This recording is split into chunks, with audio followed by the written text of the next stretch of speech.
Hello, everybody. Welcome back to the Flashy Podcast. I know it's been a while since I've done one of these, but thank you. We're back. Hello, we are back. So first off, I wanted to make it obvious. I am redoing the last podcast episode. Gonna deep dive more into it than I was able to in the last episode, actually. But because it's been such a long time since I've done an episode, I want to reintroduce myself. Just kind of give you all the insides to me, who I am, all that stuff. My name is Jared. Thank you for listening. My first real horror movie I ever watched was Jaws, and then Saw. Jaws made me not ever go into any pools. No, here I'll say it this way. Psycho didn't make me go in the shower, because I was too young to watch Psycho when I watched it. And then I watched Jaws, and I was too afraid of the pools for years, and then Saw, which that changed everything. And then we just moved from there. But yeah, that's me. That's my beginnings of my horror movie love. So I wanted to go back and redo the zombie episode. However, the biggest difference here is I will be splitting it up into multiple episodes. So zombie movies and the history of that genre will be here. Actually, it'll be split into 2 different episodes, maybe 3. And that'll be the whole series. Practically, I may include some TV and games kind of at the end, towards the end of probably either the 2nd or the 3rd episode, depending on how many episodes we actually go for, just to get back into making these kind of episodes. But I didn't think I gave the time and energy into researching zombies as it needed in order to make that episode as good as it was, and I wanted to redo that for you. Welcome back. I hope you've been spooking it up out there. So I will be splitting up this into a few different categories. First, I'll be doing like classic horror, Night of the Living Dead. Basically is where the first episode actually ends. And then there'd be the histories and the reductions and all that stuff in those. And then moving into more modern movies like the Of the Dead sequels, Dawn and Day, Return of the Living Dead, and then the Evil Dead films. And then after that, moving to specific subgenres of the films, horror comedies, etc. Well, with that, let's just begin this very important deep dive into the world of everything brain eating.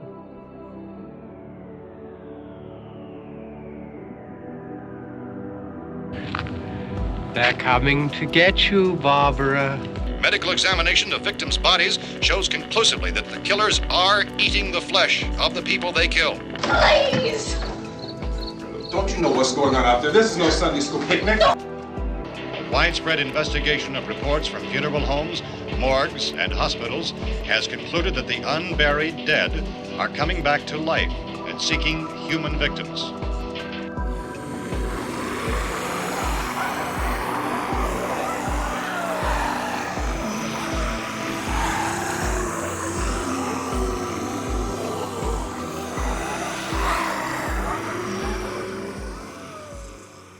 Most people can agree on one thing.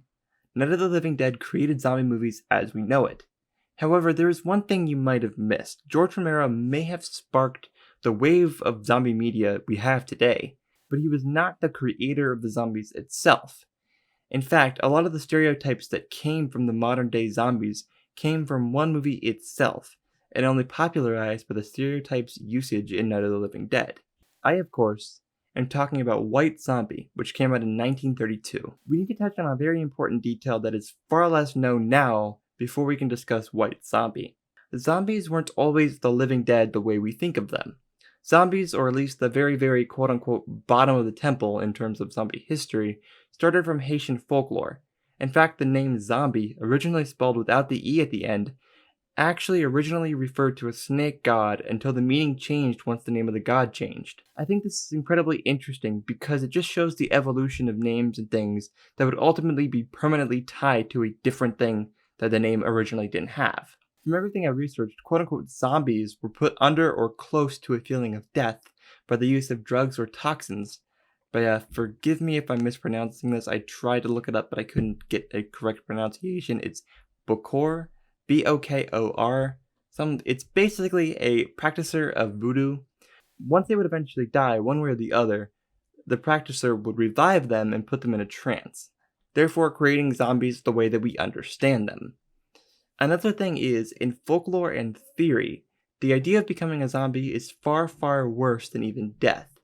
Being permanently under someone else's control and being turned into a zombie is worse than any punishment the government could give you. There is something known as zombie powder that is basically the drugs that would cause the people to fall into the death-like state. This actually really did happen. It's derived from the Japanese pufferfish, and the toxin is called pterodoxin. It's actually why if you go to like a Japanese restaurant, pufferfish is almost never on the menu, and if it is, it's like very heavily restricted. It's because there's so much poison sometimes in pufferfish that just the tiniest dose can actually kill you. This is basically the equivalent of a very deadly poison. It can be very dangerous on almost any dose, but if administered small enough, it can be to put someone in a trance-like state. A Serpent in the Rainbow was originally a book written about this topic that Wes Craven turned into a movie. So if you've ever seen that movie, it's based on this entire idea in the book written on this topic. It's also heavily talks about, obviously, the name of the snake god and all this stuff where we get zombies to this day. Now, when I talk about White Zombie, a lot of this plot will make sense because it dives deeper into that folklore rather than what we understand zombies as today. White Zombie was directed by Victor Halperin, who also did the sequel to this movie, Revolt of the Zombie, which followed the success of this film. White Zombie was written by two people, actually. First, Garnett Weston, who also wrote Pony Soldier in 1952, starring Tyrone Power, who also featured in Witness for the Prosecution, a movie about, I think you can get it, A Witness for a Prosecution. It's actually a very good movie if you've never seen it. The other writer for White Zombie was William Seabrook, who wrote the novel this movie was actually based on, and he's credited as a writer for this film. Starring Bela Lugosi, who was best known for The Black Cat, Plan 9 from Outer Space, being Count Dracula in Universal's Dracula. But alas, the Bela Lugosi story has to be saved for yet another episode. Match Bellamy, I probably horribly messed up that name. She is also known for this movie. It was best known for being in the first talkie or movie with sound almost ever made. White Zombie also has Brandon Hurst, who is best known for being in both Dr. Jekyll and Mr. Hyde and The Hunchback of Notre Dame. I honestly thought White Zombie was pretty good for what it was. It drags more than even other movies from the era, which is noticeable at times. But otherwise, I think that the movie and the plot of the film for the time is very good. Obviously, it doesn't hold up compared to a zombie movie from like 5 years ago, but placing yourself in the time it was created would change the way this movie feels. The story is very out of nowhere. Basically, a couple are visiting New York, and while visiting, one of the friends tries to stop the wedding because he's actually in love with the girl. The guy then decides to go visit a local witch doctor to turn her into a zombie. She dies right after her wedding, and so the doctor, who is played by Bela Lugosi, wants the girl for her own army of the dead trans people. Zombies.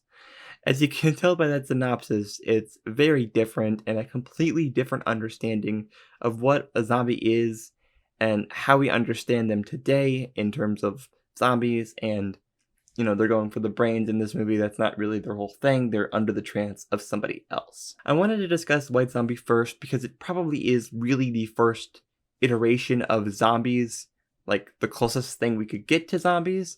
However, I wanted to take a look at a well-known monster movie that I believe at least sparked the modern zombie as we know them. Even if the monster itself is not technically a zombie, it still is in my book. Well, you may have guessed it, Frankenstein. Frankenstein actually came out the year before White Zombie in 1931, and it was directed by James Whale, who also directed Bride of Frankenstein and The Invisible Man. It's written mostly by a man named John Balderston, who also wrote Dracula and The Mummy and Bride of Frankenstein. The movie stars Colin Clive as Henry Frankenstein. Interesting enough, I thought this was really a really interesting little tidbit. They changed the name from originally it's Victor Frankenstein, who is the creator of Frankenstein's monster. However, the studio changed the name from Victor to Henry because it thought that the name Victor would be too harsh for American audiences. Honestly, something that confused me so much is the brother of Henry is named Victor. So throughout the movie, I'm expecting them to be yelling Victor's name out. However, they're actually not. They're yelling the name Victor, or they're yelling Henry. Henry is the evil doctor, Victor is the brother. And so it's very confusing to me, and I thought I was going insane throughout the entire movie, but thankfully I was not. Colin Clive is actually best known for this movie and then Bride of Frankenstein. Sadly, he died at the age of 37 due to a worsening of pneumonia due to alcoholism. This movie also has Boris Karloff playing Frankenstein, who is by far most well known for playing Frankenstein, but he actually plays another character that you may know of. Boris Karloff also played the Mummy in the Universal picture. He and Bela Lugosi played two creatures, while Lon Chaney remains the only person to play 4 of the Universal monsters. Frankenstein is such a well-known movie by this point, but for those of you who may need a refresher, the Dr. Frankenstein robs a grave and steals a brain to attempt to reanimate the body with lightning. Screaming, "It's alive!" Frankenstein's monster stands up and is scared of the torch, so he fights. Long story short, Frankenstein burns to death in a windmill. A great movie, and it's only a little over an hour long, so go watch it if you can. It's one of those quick and easy in and out movies. You don't really need to sit down. You sit down, watch it. It's very quick. It moves very fast. I just want to mention something else I think is fascinating. There is a part of this movie where Frankenstein is playing with a little girl, and she's throwing petals into the river out of like a flower. And she's like showing Frankenstein, or Frankenstein's monster, however, how they float, how the petals float in the water. Well, Frankenstein's monster doesn't actually understand and accidentally killed the girl by throwing her into the water because she couldn't swim. This was deemed too harsh for audiences, and it was completely just removed and scrapped from this film entirely. That version just showed the monster looking at the girl and then cut to the girl's father carrying her body through the street, making the monster be more harsh and not nuanced like he actually is. I believe this was done because the studio wanted to make the monster more straight up evil rather than like a character not at fault for his own actions, which can lead into some other kind of discussions that I don't want to talk about here about how that would change the understanding of the story as a whole. This changes the entire plot of the story if you really take a second to look at it and what it's really showing you and what it actually means. Well, I mean, of course, I'm sure you heard things that sparked something in your head. Reanimated, grave digging, zombies. I'm sure I'm not alone in this, but I know that this is the place where many people probably find solace in saying that this is where the modern day zombie got its origins. And in most cases, I do believe them and would say they are correct. However, Frankenstein has everything that almost any generation of zombies has. Dead body and reanimation, and one way or the other, every iteration of zombies has had those elements. I did want to mention just one thing before we move on to the next film here. There is always a understanding about zombies that we tend to have as a baseline. However, as you'll see, everything is a very, very slow evolution to becoming the brain-eating, slow-walking zombies we know of today. I mean, just think about Frankenstein and how the way he moved and how that was transformed to movies to this day. We can almost directly tie a line from Frankenstein to Night of the Living Dead and so on and so forth. There is an evolution to this that I'm even having a hard time keeping it all together, even though I'm doing research for this. That being said, after Frankenstein, the world of horror and zombies came to life. And with that being said, we have to take it back a notch once again into the world of voodoo. I Walked with a Zombie came out in 1943, written by Kurt Siodmak, best known for The Wolfman and Son of Frankenstein. An interesting story about him is his first real role in the movie industry in any way. He was actually an extra on Metropolis from 1927, the first real sci-fi movie. Tom Conway is probably the most famous person here, starring in Peter Pan as the narrator, and then in 101 Dalmatians as the Quizmaster. I Walked with a Zombie brings the world of voodoo to a more modern era, exploring deeply themes of racism, slavery, and exploitation. Although to no fault of its own, it manages to fall into the same pit it's trying to comment on, just a few times throughout the movie. It still was one of the first real horror movies to really overtly discuss themes like this, without just being straightforward about it, like how It Follows is about STDs and not ghosts following you. It's also not as straightforward of a story as you would think. Instead, half the plot is about trying to figure out if the girl is struggling with the fever or if she actually is a zombie. These are very interesting thoughts, I think, to play around with and mention. This movie, however, I believe is the penultimate finale to this type of movie.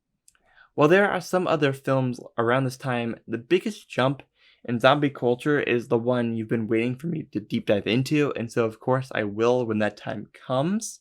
However, this movie I'm about to mention, it changed a lot of things, and it brought people that we still know of to this day. We cite as horror movie legends, scary movie legends. It made them even more popular, and it's important to understand just how much the next 2 decades would change horror movies and zombie movies as a whole.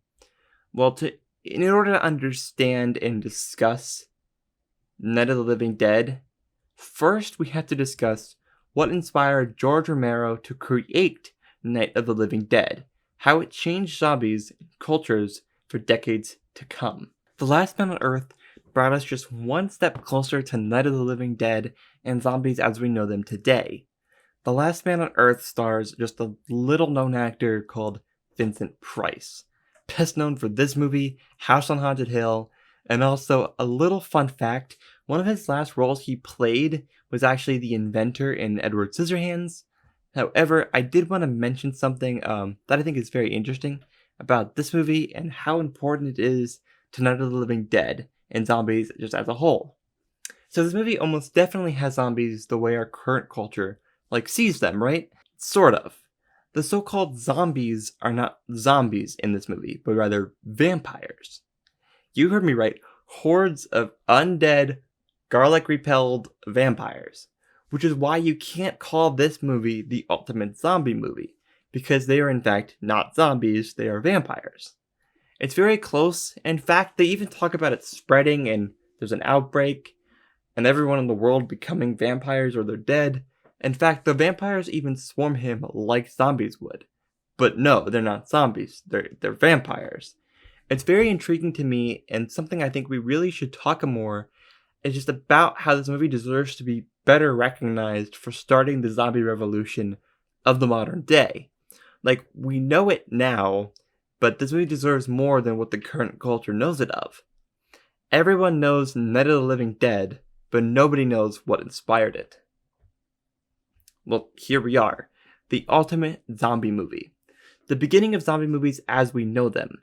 Night of the Living Dead was directed by George A. Romero, the father of the modern-day zombie, and he started the college I planned to go to for a while. He's the king of zombies in my and many people's books. However, George Romero is an amazing director outside of just Night of the Living Dead. The Amusement Park, which a few years ago premiered on Shudder after having been lost for quite a while, is a very touching and heartfelt film about a man and his struggles with slowly aging and with the symptoms of elderly abuse that happen in our country and just around the world to this day. He's also known for the sequels to Night of the Living Dead and the impact in culture around these films and how they changed the world forever. If you've ever seen the original Creepshow, he directed that film as well.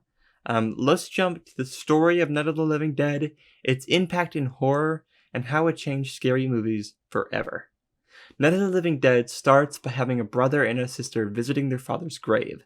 A zombie pulls up and kills the brother, and Barbara manages to get to this house with the man, and there's a family in the house bunkered up already. A girl was infected, she's in the basement, but the mom and dad are in the house. The girl eventually turns and kills the mom, and in turn has to be killed. The infected kill Barbara while the man survives, but when the cops and local militia come through and are thinking that they're killing a zombie, when the cop kills the dead man, dead cold, the film just ends. Simple zombie story, right? Pretty straightforward. However, consider this. The man who the police kill at the end of the movie is played by an African American man. The movie changes context and impact almost right away, especially considering when it was created. Well, played by Dwayne Jones, Ben gets killed by cops at the end of the film, directly leading this film's legacy as one discussing police brutality and negligence forever. This is why Night of the Living Dead lives on as one of the greatest zombie films of all time, if not the greatest zombie film of all time. In fact, this is why I think zombies made it to the point they did at all.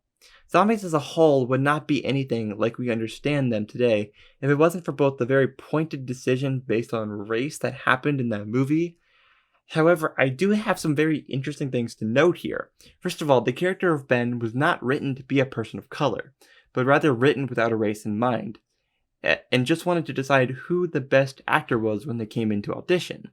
So the casting of Dwayne Jones was purely because he was the best actor and best suited actor to fit that role, which I think makes the way his character dies and the way we perceive the movie even better in my opinion. Also, another thing, technically, so very interesting, while they still technically owned the rights to this movie, it never entered copyright until it re-released. So, like, any remasters done to this film are owned by George Romero's production company. But the original film, like the grainy black and white, 4:3 aspect ratio film, is in public domain, which is why so many movies use this film as background TV movies, which is also why I believe Night of the Living Dead got as popular as it was. So another thing important to remember is something I think is very interesting, I should say, is Barbara, the actress who played Barbara, actually throughout multiple times in her career, actually said she went to a movie with her best friends, and I forget what movie it was that she was watching, but she pointed to the back of the screen, and she pointed because she was on the screen in the movie, and it's because it's such a free and easy, cheap way to get a movie that people know free, and you don't have to pay any rights issues for the film, which I think is very interesting and something to keep in mind. Make sure you copyright your movies if you're making them. That's important. I really, honestly, probably will do an entire episode only on Night of the Living Dead that will dive even deeper into all of these and more behind the scenes and the productions and things like that. Just because I think it's very important for everybody to understand Night of the Living Dead created zombies as we know them. There wouldn't be zombies as we know them without Night of the Living Dead. In fact, I own Night of the Living Dead Blu-ray on the Criterion Collection. I own 4 copies of it on Night of the Living Dead. Also, this is something I'm just gonna shift brains just for a half a second. Something that I think is very interesting, but again, because of the copyright issues, if you go to a thrift store or a VHS place that sells VHS tapes, you will find so many just random labels that are showing Night of the Living Dead. And it's because you could just sell them if you wanted to, because it was public domain. And so you'll find a lot of VHS tapes with Night of the Living Dead on it. It's because it's not actually Night of the Living Dead, a officially licensed Night of the Living Dead. So there's hundreds of just bootleg, quote-unquote, tapes of Night of the Living Dead. So I actually am going to be cutting this episode here. So next time, we'll discuss the sequels to Night of the Living Dead, the more science fiction movies like Reanimator, and how zombie movies transitioned from voodoo to science, and then how it transitioned to the modern era of filmmaking as we know them. Thank you so much for listening. I actually very greatly appreciate it. I do hope you guys enjoyed this episode and me coming back and talking and everything. I wanted to redo the last episode. I wanted to make sure it was better than it was, and I've learned how to do some research better since that point, and so I wanted to give you guys what it really needed, and also zombies, what they needed as being such a staple to the horror genre as a whole. Well, that's really it, honestly. You can follow me on Twitter. It is @slashithorror. You can do that. I do have a Patreon account. You can do that too if you want to. You can find those links in the description anyways. So let's talk about this podcast for a second. So I hosted the podcast on a different hosting site, but then that site crashed and I could not get my RSS feed. So I could not take all of the other podcast episodes that used to be on this feed with me. And so basically I'm gonna keep it where all my old podcast episodes are on my YouTube channel. You can listen to that. These next episodes are gonna be in the RSS feed and on the Patreon like they normally would be, but so all the previous episodes will not be on the RSS feed. But one thing I did want to mention, if the RSS feed that you are listening to this from, like if you're listening to Spotify or any podcast app, it should be available on iTunes. It's the only one I know for certain, which means it'll be on a few others as well. But if it's not on your favorite podcast app and you're listening to this on YouTube or whatever, please make sure you let me know on Twitter and I will try to get it fixed for you. Well, yeah, again, that's it. Thank you. This is the first time in a bit, but not the last time ever. Remember, treat every day like it's Halloween.